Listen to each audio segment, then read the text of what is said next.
大家好，我是阿胖，今天分享一个面条的简单做法。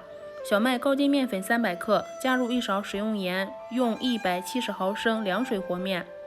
面团一开始揉不光滑没关系，放在一边醒上10分钟，再去揉就容易揉光滑了。趁着醒面的时间，把西红柿处理一下，顶部十字划刀，放入大碗中，加入刚烧好的开水烫一烫，这样好去皮。碗内打入4颗土鸡蛋，然后加入半勺料酒，去除蛋腥味。鸡蛋搅散，放在一边备用。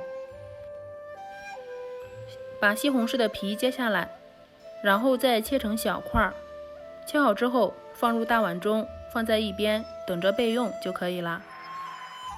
准备1颗大葱，切成葱花。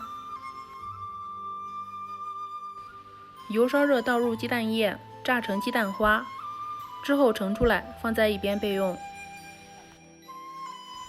葱花爆香，下入西红柿翻炒，加入食用盐，炒出汁水，再加入1勺蚝油。西红柿的汁水完全炒出来后，加入炒好的鸡蛋花，翻拌均匀。出锅前淋入大概3勺水淀粉，勾个芡，使汤汁变浓稠就可以了。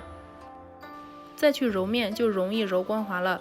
揉面时一定要把内部组织揉瓷实，分成2部分，然后把每一部分都搓成长条，再斜着切刀切成厚一点的面片，厚度大概有7-8毫米左右，放入大碗中，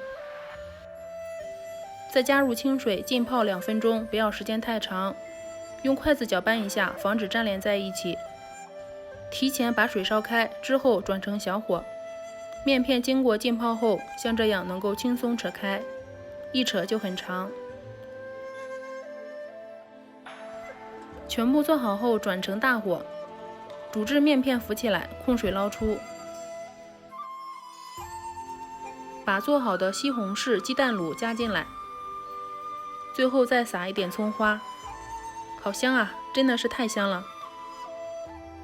这样做的面条不用擀面，省时省力，口感上劲道爽滑，比拉面、手擀面还要好吃。